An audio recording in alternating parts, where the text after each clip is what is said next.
Yeah, Rosita to.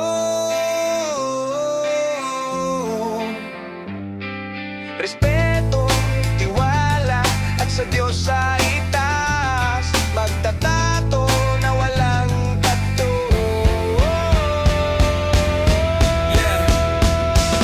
Sa bawat guhit, puso ang puhunan, larawan ng buhay, kwento iniwan, karayom na malinis, kamay na maingat, obra sa balat, tunay na tapat. Tattoo at piercing, dito'y sigurado, art na malupit, walang kapantay bro, di lang sa ganda, pati sa respeto, dito sa Rosy, tiwala